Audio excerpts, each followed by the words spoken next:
Hey everyone, we're going to do something a little different today. I know people have asked me in the past about making a non-weedless jig weedless. So what we're going to do is we're going to do that. It's going to be a craft fur jig, and we're going to use blended craft fur colors, which I'll explain in a little bit.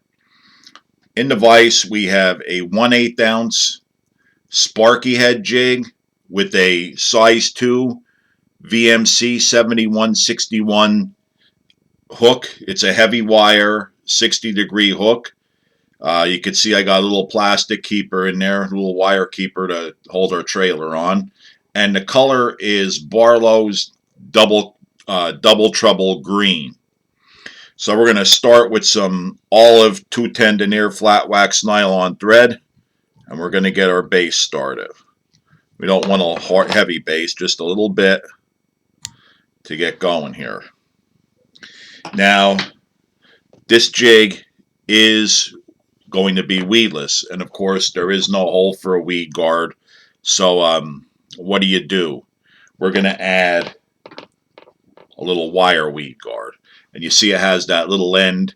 That end is to keep it secure in a mold if you're going to pour it in. But since we didn't do that, I'm going to clip this off because we're going to have more than enough anyway. If it wasn't, if I needed this whole length, I would just turn this sideways and tie it in that way. But what we're going to do is we're going to clip that, and I'm going to take a pair of diagonal cutters here, and I'll just nip the end. We get that. So we have our little wire. And what I'm going to do is I'm going to take a little bit of super glue brush on. We're going to turn this up like so. And we're going to put some super glue brush on there. And we're going to take our wire. We're going to lay it on there. And we're going to make a wrap until we get it positioned right. And make another wrap and check it. You want this close to center. It doesn't have to be exact, but it's going to be off a little bit on the top there, as you can see, because you want to lay it right against the side of the hook. So when we bend it, it'll be straight. It'll be down the center. So once I get to where I'm satisfied, I'm going to tie this in pretty tight. Now you can see that we got that little space up here. And what I'm going to do is I'm going to take a needle nose pliers. I'm just going to give it a little squeeze here to push it down flush, and then add a little bit more thread. Now I'm happy with that wire weed guard for the time being. So now we're going to start our hair jig. And what I'm going to do is I'm taking some craft fur. I already cut some up, but it's going to be a blended color. In this case, I'm taking two separate colors. I'm going to take, this is olive, and I'll leave links to this in the description so you get the right color, and kingfisher blue. And what I'm going to do is I'm going to put these two together like this, and I'm going to pull them apart, put them back together, roll it around. Basically, I want to get that kingfisher blue all mixed up with the olive.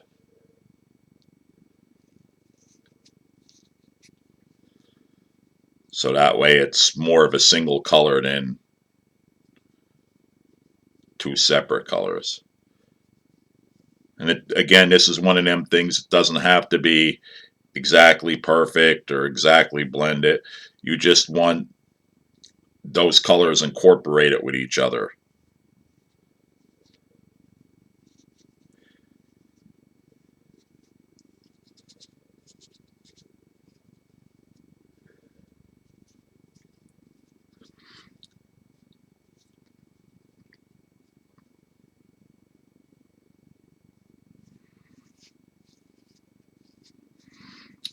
Okay, now I'm pretty satisfied with that.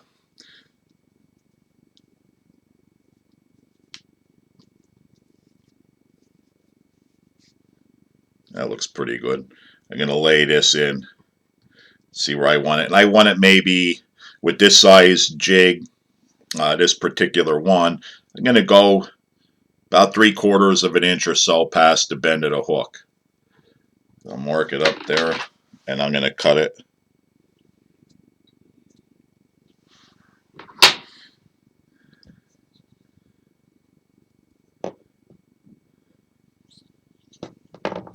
Put a couple wraps there just to secure it.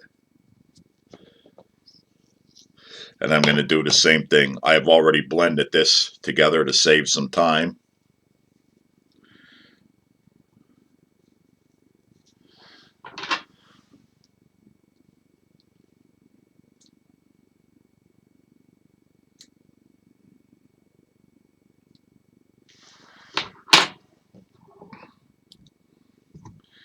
This is one of those rare craft fur jigs that's going to be more of a bottom dweller. Going to be something that I crawl. Slower presentation.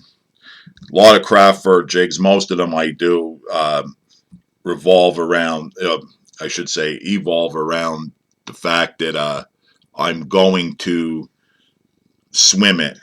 Where this one here, it's going to be more of a bottom type uh, crawling or dragging type of presentation. So, and again, it's not a really difficult jig to tie. It's more or less a good example of a jig that I add the weed guard on afterwards, because I like to use the wire weed guard with this because I'm going to fish it mainly in rocks. And this is one of them ones, because of the type of hook, you can use heavier tackle. Like I like to use this on a medium power spinning rod, extra fast action, 7 foot, 7'1", 7 foot. Could even use 7'6" if you like the longer cast, but in my waters I don't need it. I'm target casting, so it's accuracy.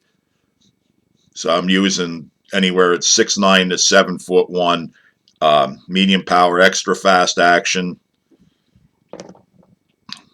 You could use, I like to use this with 10-pound line, a little bit heavier line, and you can get away with that because of the heavier hook. So now that's all tied in. We're going to whip finish.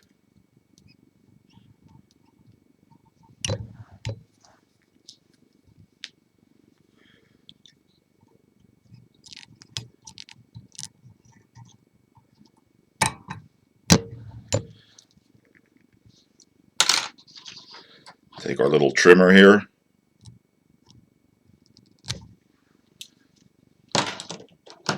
Trim that up. Now, because I have this weed guard here, normally I would use Sally Hansen's on this, hard as nails, but I'm going to go again with the super glue brush on, just to give us that little bit of extra.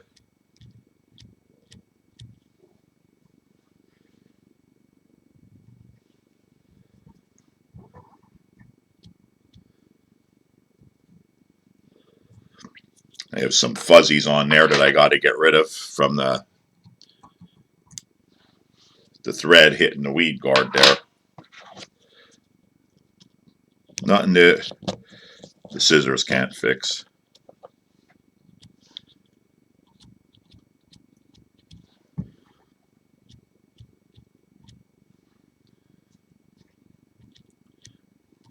And one of the downfalls of craft fur is it gets kind of fuzzy on you if you don't get it all caked down real good. So now that's done. Before we fix our weed guard here, I'm going to add a trailer. This is a Zoom Tiny chunk, and you can see that I trimmed it up to fit this little jig. That's what we have to do when you're making these little finesse jigs, because they don't make trailers specifically for them. So we take what's available, and I'm going to get this as centered as I can, and I'm going to thread it on.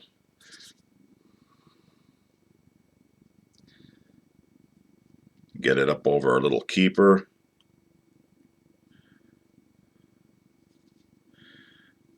And we'll get our hair back down in place. This is craft fur, so you're going to get a little bit of it sticking out with the trailer, which is a good thing.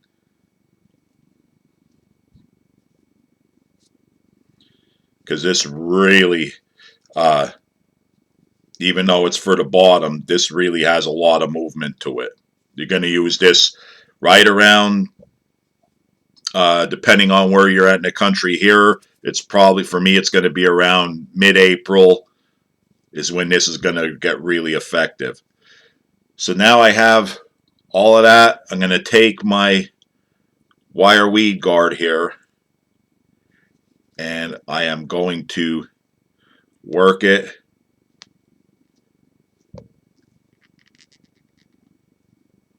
down to where I want it, and I'm going to trim that, because see how long it is?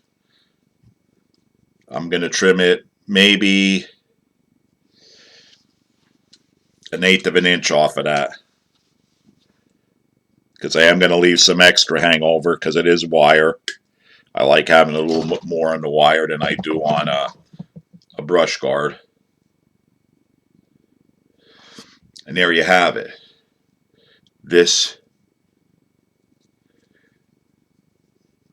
is what that little wire looks like coming out of there. It's very effective. It's in there tight. It's not coming out.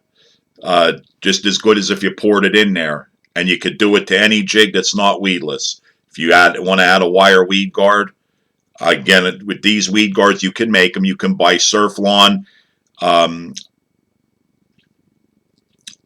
lot of guys like the 90 pound, which is a little heavy.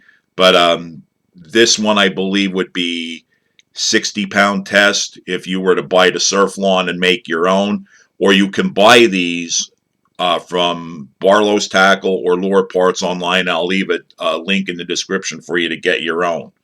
But there you have it. Make your own weedless jig out of any jig that doesn't have a weed guard. Give it a try. Let me know what you think. Thanks for watching.